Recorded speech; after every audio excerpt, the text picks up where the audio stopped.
That's right. Welcome back to What Have You. I'm Rachel Jankovic. I'm Bekah Merkel.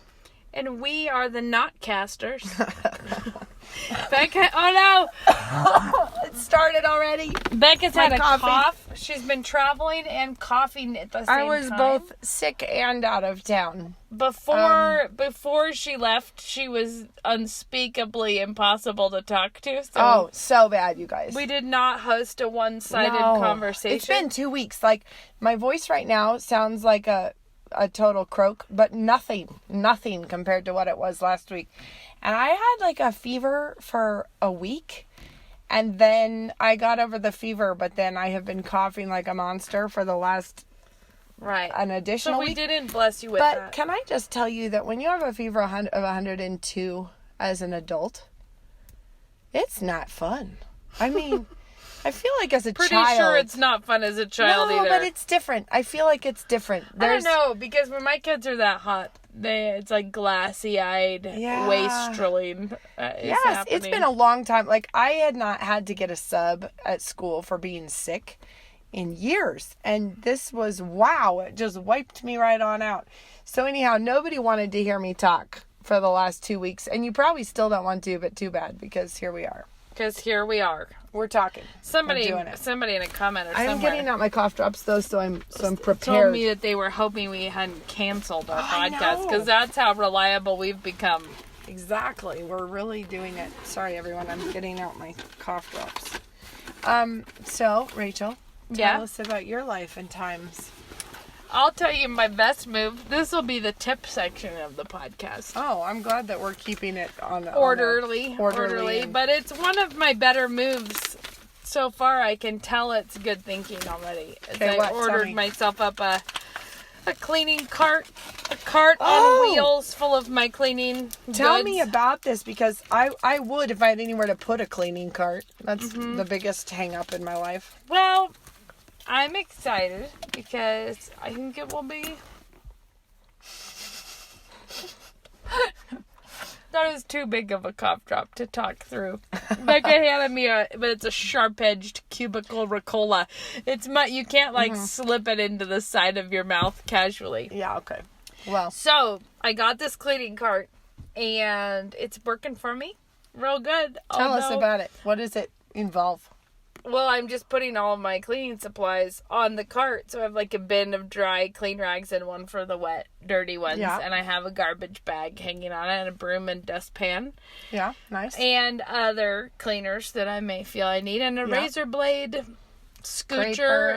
I don't have a plastic scraper yet, but I will get one. And I'll put my little vacuum on it. The reality is our main floor is a big space to try to clean up, and it feels like if you were to head into that trying to maintain it, you can end up being like spending all your time commuting from one place to another to get the thing you forgot. Yeah. You know?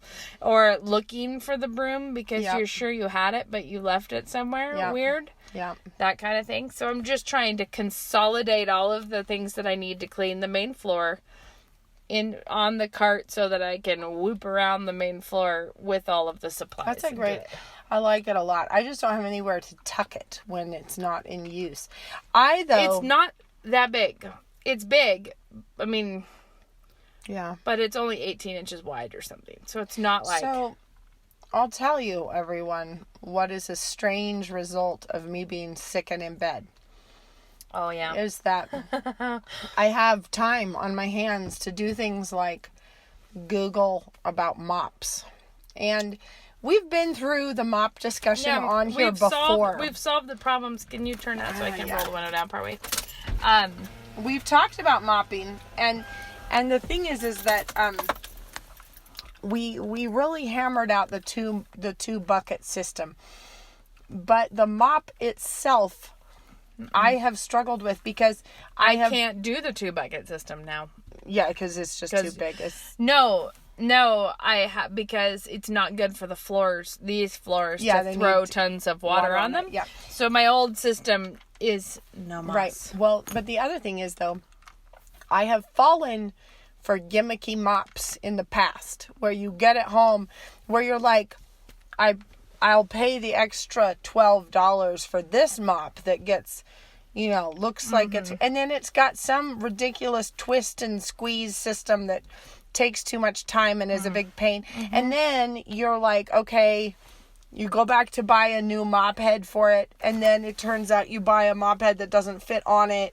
That's because they're always releasing some new fangled thing that doesn't fit with the old fangled. And so then you have the mysterious mop heads around that don't fit on any pole, and then you're like, maybe I'll just get the wet Swiffer, and then you try that. I hate a wet Swiffer, and then you're like, it just makes a smear on the floor, and then you go back and you're like, no, I'm buying the $2.99 string mop.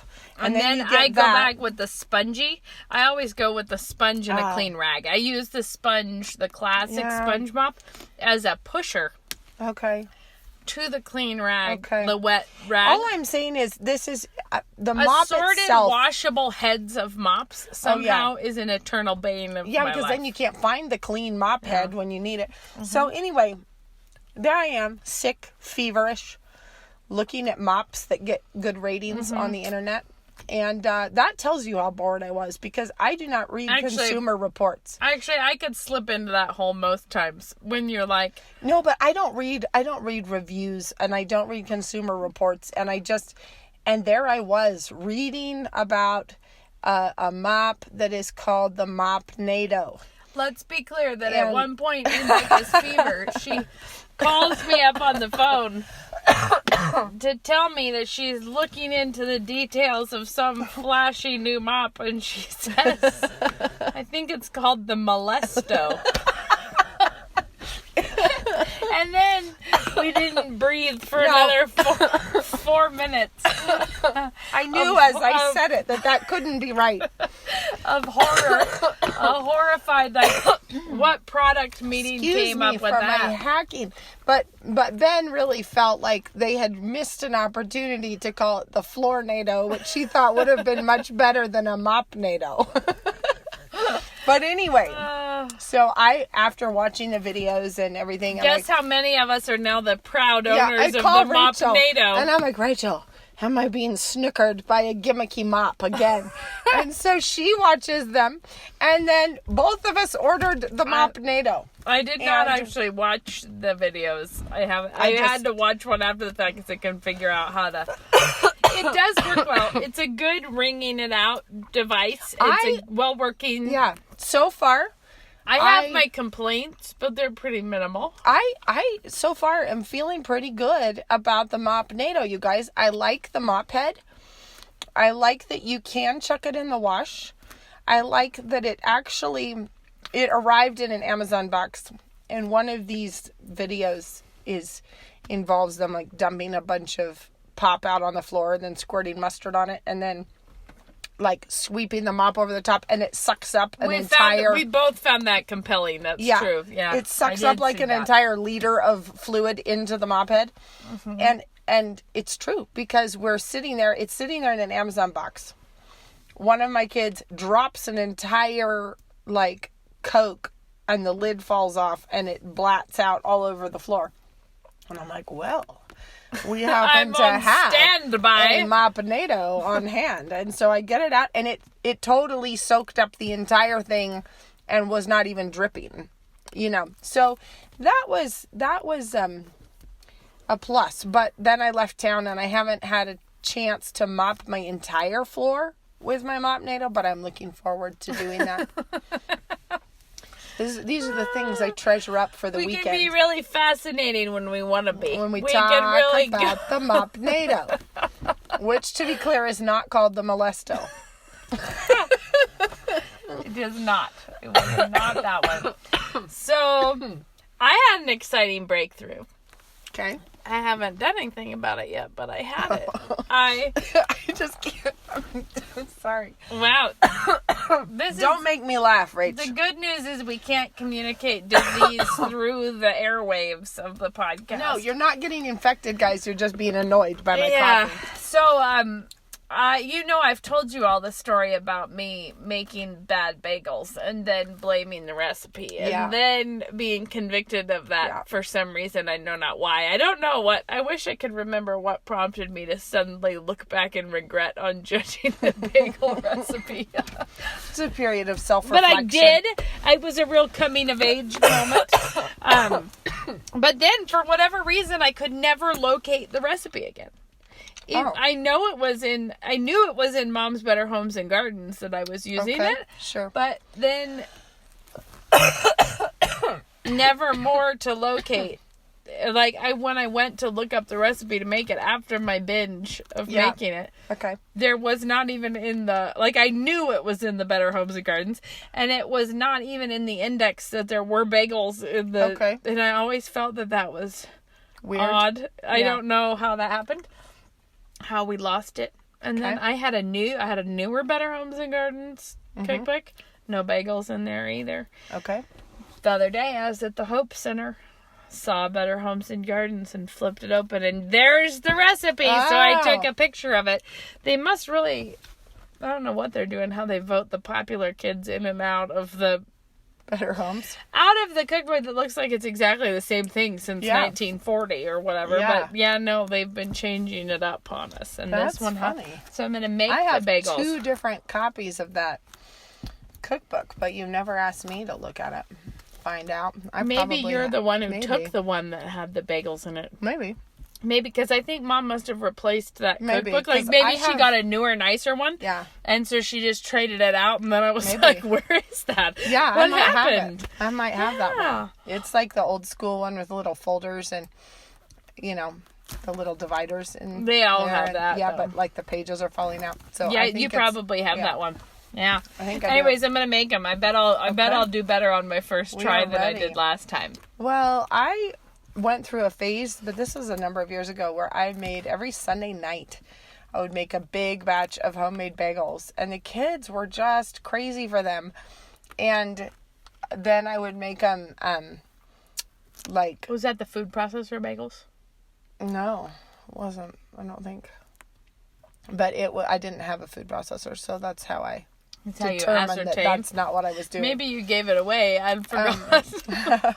But I used to make a big load of them, and then I would make the kids breakfast sandwiches on the bagels in the morning, and I'll tell you, that is kind of deluxe right there. Yeah, it's so good. And I remember, was it Mad Hungry? I think it's the cookbook Mad Hungry, which I recommend this bagel sandwich recipe. It's like the New York, what's it called? The New York breakfast sandwich. I don't know. I don't remember. But it's, it has you fry 2 eggs per sandwich, and you, poke the yolk to make it not squirt out everywhere when you take a bite of the sandwich. Yeah. And then you put both of the eggs, the cheese and bacon, in between the 2 eggs, and then put this, egg on top, put the whole thing in a toasted bagel, wrap it up in foil, and then you can take it to go on your way to school. But that was always a big sensation for the kids. Did I tell you about the time that I thought, why is it that I don't make eggs for my kids? Because it's 42 eggs? Yeah, because what I did is I was like, I'll just do eggs the way they want today. I think it was a short order cook situation? I was like, would you like an omelet? Or make a 2-egg omelet, make a fried egg, make a something else, still going, did something else, make another thing. And then they were all back again for seconds. And it was actually 40-something eggs later that I was like, I remember now. Why we do oven omelet. I know why I say, no, you can't have some kind of custom brewed 2-egg operation. Well, my kids do their own custom brewed egg operation. My kids do too, but not me at the helm. It also does mean that there's 74 dirty egg pans in the morning. That's one of my lesser favorite fallouts of that. So, I'm going to tell you something random that was on my mind that I was thinking about. Okay. Do it. Tell us. I was talking with some friends about this and this tendency in ministry environments for people to talk about that I'm pouring myself into these people. Okay. Or I'm... Yeah, sure. But how, like, sometimes our just back of the head assumptions about things really throw you off. This idea that if you're ministering to people, that you are pouring yourself out on their behalf, sort of like they're the needer and you're the giver, and that there's sort of a... I don't know, this was a topic, this is what we were talking about. In some ministry circles, there is an emphasis that the pastors need to have friends not in the car. They need to have, like, peers elsewhere that are their friends, because you can't be... It's sort of like you need to be in a different place with your own congregation or your local church, whatever. Okay. Than like, really just living there, being all in with the people there. So we were talking about that. But it was just striking me how, if you put together the things, like when Jesus says, if you get, what you do unto the least of these, you've done to me. And when you put that in the context of the Bible also telling us to let each of you think of others more highly than themselves, I thought that those two things, I know this is not really an original thought, except for it struck me for the first time that I can recall, is that think of others more highly than yourself is a large part of that, is even someone who is needier than you are or in a more difficult situation, you're not serving them so much as you're serving Christ, who is infinitely above you, right? So when you're reaching out to someone, when you're trying to bless someone, even if it's the least of these, you're doing it to Christ, which means your demeanor is not patronizing, because... Sure. Yeah. But I just thought that was... You're not aiming down, you're aiming up. You're not aiming down. You're offering something to Christ as you try to serve people. Sure. And that also guards you against serving to please them. Like, just trying... Mm-hmm. Like, when you're serving people to please God, you're never going to be looking down on the people you're serving, because you're offering your hospitality, you're offering your prayers, you're offering all of these things to God to please Him, which means your demeanor will never be that kind of, you're the little people that I am taking time out of my important people schedule to try to... Do you see what I'm saying there? Yeah, no, it's good. And I think that there's a lot that could be explored in that. When you think of being hospitable, you're having all these people into your home, and the point is not, you're not trying to impress them, and you're not trying to be like, you need me to do this for you, or it's like you're just delighting in serving God, and they are. Yeah, but of course, you can't serve God without that middle step of serving them. So it's not like you can cut that section out. I mean, no, but I just meant that being aware of what you're actually doing guards you against a lot of weird things that can sneak in, that's true. That's true. Because there's a lot of times when you may be called to ministry, like I think in here of like pastors' families, where there can be long periods where there doesn't feel like there's much respite from just the hard work of ministry. It's not like there's a lot of life-giving friendships in your life, or... Sure. Yeah. You know what I mean? You may just feel really alone and out there, struggling along, and the people are not meeting your any needs of yours. Right. Which I can just see how that turns into, I have to get out of here to go. I need some... Yeah. Not that there's anything wrong with having friends outside, but no, I see what you're saying. Of course not. It's just not a... It's not sorry for yourself. Yeah, and actually I don't think there's anything wrong with the concept of having other friends in other places, but there's something dangerous in thinking of the friendship being your most important goal, or like without that I can't be. So one thing I was thinking about, this is like not quite related to that, but it is nonetheless something I've been thinking about, is I feel like there's so much right now lament over people basically disregarding the scriptures and what the scriptures say to do, whether it's women's roles in the church or, whatever it is. And I feel like the conservatives Wait, you're talking about the lament, or you're talking about the conservatives lamenting this problem? Okay. It feels like this ever encroaching creep of whether it's Beth Moore or whoever it is who's, got us worried because she's not, this is what the Bible seems to plainly say, but then she seems to be saying, but don't you think we can do it differently than that? You know what I mean? Mm-hmm. And then there's the conservatives who sit there going, oh no, don't we all see that this is what the Bible says to do? But I was thinking, especially in that moment, how vitally important it is to teach your children how to obey.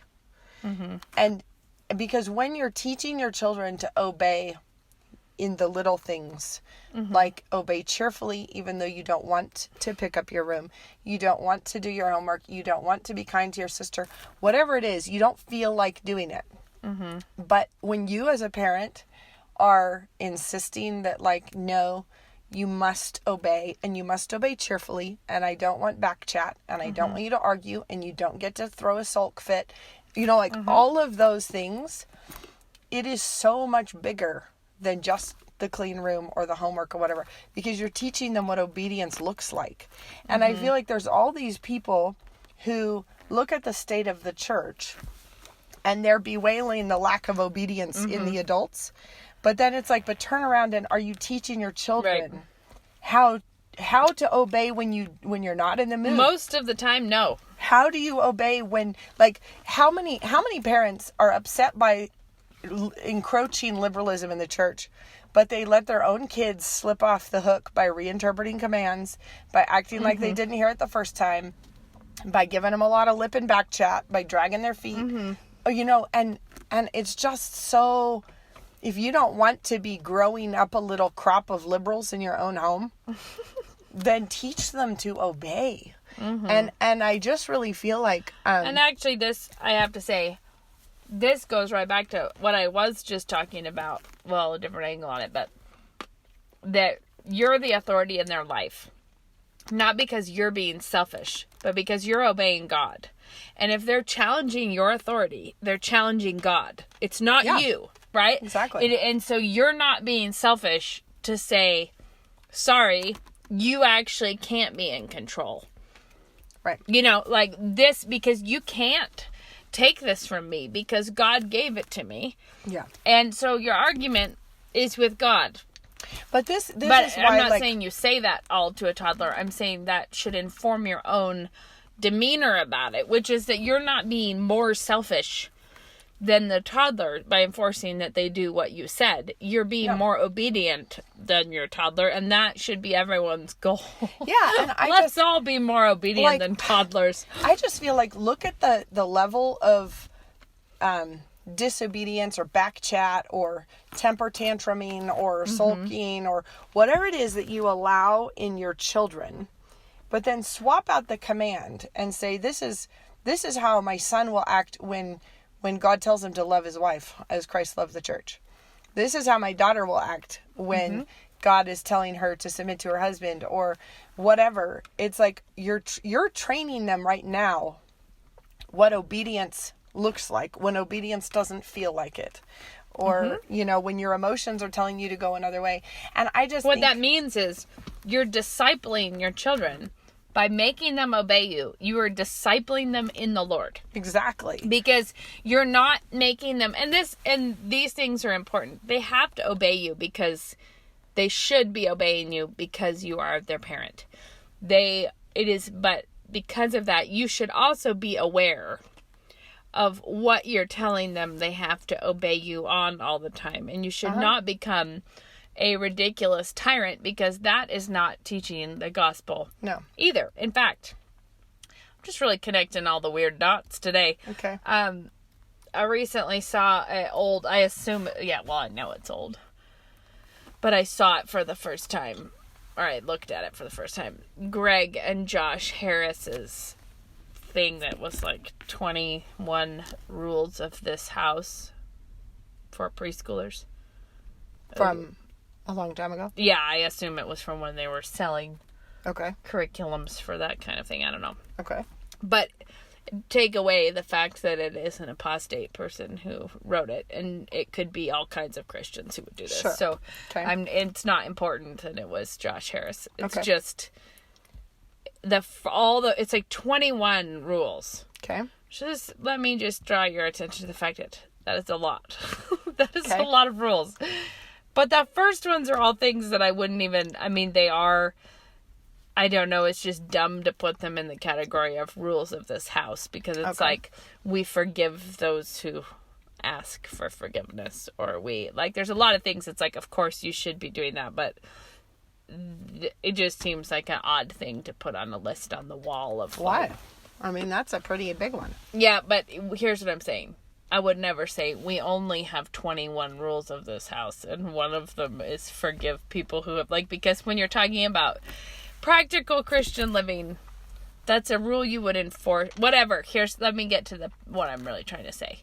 There were basic Christian living things all at the beginning. These are rules of the house. And then it just seamlessly transitions into, we shut the things that we open, we turn off the things that we turn on, we do, it was we clean up any messes that we make, so what happens is it starts with the spiritual laws, Sure. and seamlessly moves into cupboard door work, without drawing any distinctions, and then the two tables of the law. Exactly. And then it ends with, when we fail to do any of these things, we accept the discipline of the Lord. Oh. So it just woo, something, but it's almost like it's more a matter of tone, because I don't know if jumping on the furniture was in there, but I mean, I have no problem with house rules being kids, you may not jump on the couch. No. That's totally fine. But we always distinguished in our house growing up. Mom and Dad always House distinguished. There's God's rules and there's house rules. Now, house rules do come under the umbrella of obeying your parents, which is one of God's rules. So we just always shuffled those under. If I say, go pick up your shoes, and someone does not go pick up their shoes, you're disobeying your mother.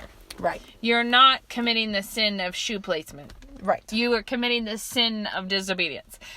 But I also just am saying, to have your home be a really joyful and pleasant place, you're gonna need to recognize that humans are not robots, and that joyful living does not always, I'm okay with the fact that my 8-year-old may run in the house and kick her shoes off wildly while telling me an excited story.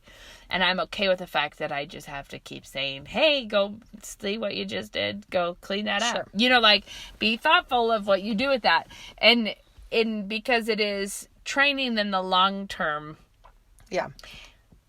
What I'm saying is it's a complicated issue, but I'm saying enforce obedience, but don't become the person who is you didn't empty the pencil sharpener when the sharpener was full, and that's a rule, which means you weren't obeying your mother, which means you're on probation for 12 days. Unless that's been a point of tension, in which case it is a matter of... That's what I'm trying to say, that it is so actually... I think what we always try to do is, if you're going to discipline your children for something, it needs to have a biblical name. And so maybe it was the fact that they were pouring milk on the coffee table, but there actually is no sin in the Bible called pouring milk on the coffee table.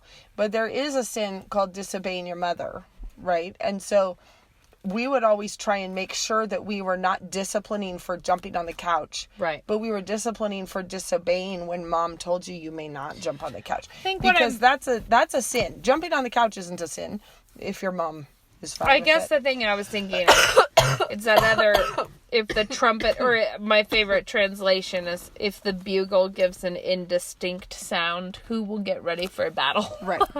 And I think, how much of the mothering life is bad bugling? I'm pretty sure I would say 40%. Get your, by this, that I like, because you're trying to do too many things at one time, and then you just are dissatisfied with that people didn't clearly interpret what your desires would have been. Yeah, and you have some women who are amazingly good at just the logistics and the details and keeping everything running and all of that. And God gives different gifts to different people. But but schedules are not in Scripture. You are free to live on a schedule if that floats your boat. But you can't, like, discipline your children for lack of schedule keeping, but you can discipline them for lack of obedience. Also, the other way, if you have a child who's just naturally very orderly and likes things a certain way, you can't do the other way. You can't superimpose. Basically, it's all right that there's a lot of variety is all we're trying to say. It's a lot of variety, and you're free to run your house how you choose. But I just mean, like, how whatever you decide, these are our house rules. This is how the Merkel family runs, or this is how the Jenks family runs. This is how we do it. These are the things that we do in our house. It is important to distinguish between a house rule and God's rules. But one of God's rules is that you obey your parents. So if you have told your child repeatedly how this needs to go, and they just are ignoring you all the time, then you have to realize that you're training them to ignore commands that they actually have a moral obligation to obey. And I just think that is such a big deal, that you not let your kids turn into that. And I think there are a lot of conservatives who are bewailing the state of the church right now. Right. And the liberal Christians who dodge what God clearly says. But it's like, okay, turn around and just ask yourself, are you creating children who will cheerfully and immediately obey, even if they're not in the mood, or even if it's difficult, or even if they're tired, or whatever. I don't know. I just think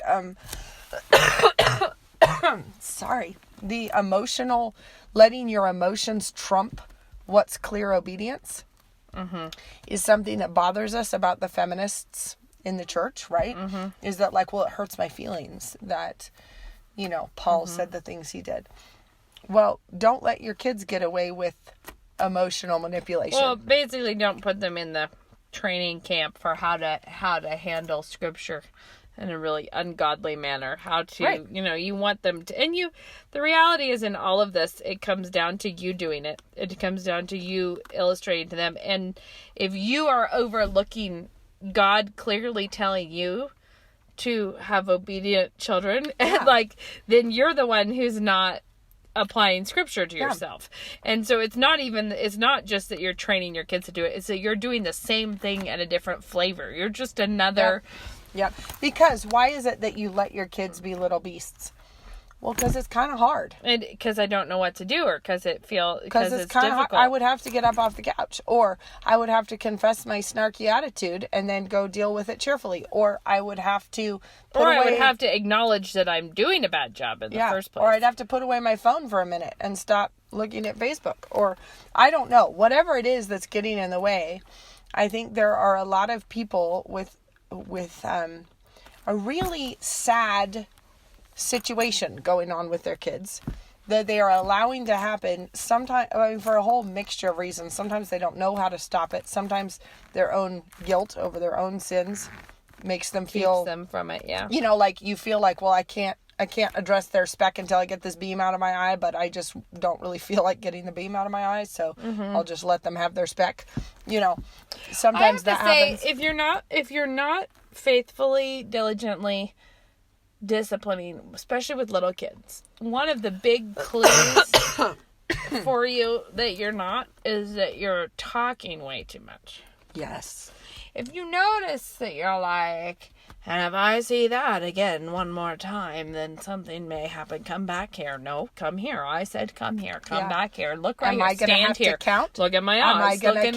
I'm going to count to 4. And when I get to 4, 1, 2. And then you're like, look at me. Okay, if I see one more time of you spitting at your brother. And you're like, why are we still talking? Like, this is actually unnecessary. No. And one thing I do love, I want to just say on the other side of this, is that all the talking is a good indicator that you are actually just being a threatening parent. Yep. And that you're being also a blustery, threatening one, because apparently your threats even don't have bite. Even your threats are not working. But that's what you're doing, is you're trying to bully and threaten when you're just using your words all the time. But one of the things I should say, Grandpa Jim wrote that short essay called Saturation Love, about that there is a time with little kids where if you're just not making headway with someone and you feel like you've been really faithfully disciplining and you've been faithful, like I keep telling him he may not do this, and it just is like he just is not listening to me. And Grandpa's suggestion in Saturation Love is that he already knows you don't like it. Show him that you love him. Essentially, they know, if you know that your child knows that what they're doing is not the right thing, and they remember and they're still doing it, and maybe that is the only time they're getting affection from you or attention. And it is important. It is really important that you pour the love on your kids, and that you do not just crack down on disciplining them all the time, but that sometimes you just make a point to love on them. Well, I think what it should be is, honestly, your home should be dominated by the sweetness of fellowship and affection and love and happiness and joy. And so when your child acts up, they are the ones who have now broken the fellowship, and your job is to bring them back into the joy and back into the friendship and back into the fun. Right. And so what it should not be is a sort of difficult, tense, grouchy, estranged, silent, cold-shouldery kind of a life. And then when they act out, that's the one time. Then it's also that's the one time and then you finally are like, you're forgiven. Or that's the one time they get your undivided attention.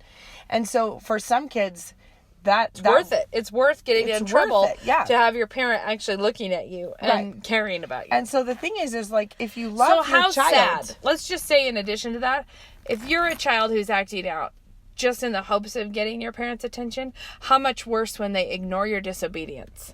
Yeah. Like for the next level of insult is that there's literally nothing in this world I could do to make them look at me. Right. Yeah. Right. And so I just think it's like your child should feel like when they have disobeyed, or when they get snarky, or when they go into a little fit of the sulens or whatever it is, that basically it's like shutting yourself outside in the cold when everybody is inside having a grand time. What have I done? Why am I here? And then you're the parent. You go out there in the cold and you get them and you bring them back in. Because if you love your child, you don't want to let them sit out there in the mud and the rain and the freeze. You want to get them back in the house where there's fellowship. And you do, even that getting of them is very affectionate. You don't open the door and say, you get back in here, you little, you are saying, hey, come here. Like, I love you. Come inside. Like, come back. And if you won't come, I will make you. I mean, I can carry you. I will make you come. Do you know I'm stronger than you? I can carry you in. But I think that that is really important. But it's also just super important that you are so loving all the time towards your children that would not occur to them as a means of trying to get your attention. Right. And so I think in general, if you're having a real discipline problem with a little kid, you need to both tighten up the discipline and be prompt and stop threatening. And we would tell our kids, just give them a heads up. It's like, I have been screwing this up. I'm sorry. Like, forgive me for, you've been having no fun and that's my fault. Forgive me for that. And then you lay out the rules of what's going to happen. You're like, there won't be warnings. Nope. We're just going to handle it. We're going to stop talking all the time about this. And then we would say, what I would do at that point is then make a point as a mother to grab that child every time you see them. Be like, hey, you, come here. Like, I love you. Like, I'm so proud of you. And and another thing that I would recommend, and I love this with really little kids, is, I maybe have said this on the podcast, I don't know. When I pray with them, especially if they're a little bit emotional, if they're got the wobbles on when they're little. Yeah. Typically overtired or something. When I pray with them, instead of just being super short, I pray with them a lot more about them. Like, I thank God for the things that we see in them that we're so proud of. And I spend the time telling them through my prayer how we feel about them. Uh-huh. And when you have a little kid, if you have not done this, get on it and do it right away, because it's like one of the cutest things when they're on your lap and you're praying about what you're so thankful for in them. It's like a universal thing that they start wiggling their feet together, like, because they are so happy. Yeah. Like, it is the most happy thing in the world to be told how, like, how much we love them and how thankful for them we are and what we see in them, and how, especially if you have a brother who's been being testy with a sibling, praying about, Lord, we're so thankful you gave us this little boy who's strong and who give them the positive goals that you see in them, like, who is strong, and like, help us to teach him to serve you through controlling himself, and like and paint them a picture of what you envision. If you think about, what does God the Father say in front of everyone about God the Son?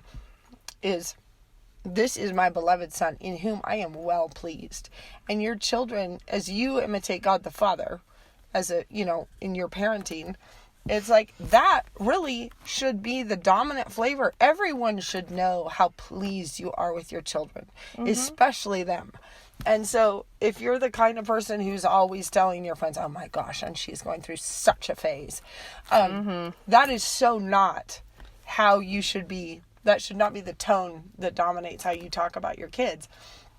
And your kids should know how pleased you are with them. And so then when there's a break in fellowship, they should want to be let back into the warmth. It should not be just as cold inside as it is outside. No, right. Like, I tell Moses a lot. Like, a lot of the time, I like you, or I say, I'm so glad God gave us you. Yeah. Or I say, when I see you, it always makes my heart happy. Like, I'm I'm so proud of you. I just think you're top shelf material. Yeah. Well, whenever there's a break in that fellowship, it's not that I'm saying I don't like you. Right. It's that he knows what it is to be in fellowship and delighted in and joyful. Yeah. And so when you say, you know what, bud, you super blew it. That's not the way we do it. That was a fuss monster bad time. This was a poor choice you've made. He knows, he knows, he's sad. It's not that I'm angry with him. It's that the sin messed us up, and we got to get it right. And the thing is like you were saying, if the tone is bad, if everything needs to be tightened up, if there's a lot of fussing, a lot of griping, a lot of snipping at one another around the house, we would basically, I remember Dad used to do this with us. He would sit down and say, okay, we're going to have a reign of terror. And it was like, from now on, no warnings, reign of terror. And we, in our house with our kids, we always called it zero tolerance. So, and we would give them all a heads up, like, everybody, it's gotten a little too loose. The tone is bad. And we are moving into zero tolerance. And does everyone remember what zero tolerance means? So we would basically, fair warning, we are not giving warnings now. Yeah. We're just gonna. And you may have been led to believe we would by our most recent slow to act parenting. Like, you might be thinking you should have a longer time. Yeah.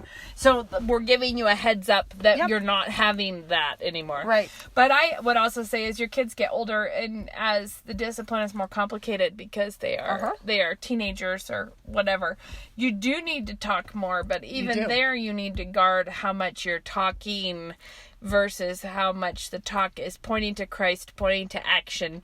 Like, we try to not drag things out and try to instead be like, hey, let's get this handled. And you don't quickly. ever want to let yourself get adversarial with a child. Combative is not the way to be. No. And I do think as the kids get older, it is still just as important that they know that the most important thing is that you are in fellowship with them, and that it doesn't matter if we miss church. It doesn't matter if you are late to school. It doesn't matter if your friend has to sit out there in the car for 20 minutes. It's kind of my advice that with toddlers is that they should know that you'll leave any grocery store, any place. Anytime. They should know that if they winged out and hit you, that there is no social scene that will keep you from handling that. No, there will there not. is no.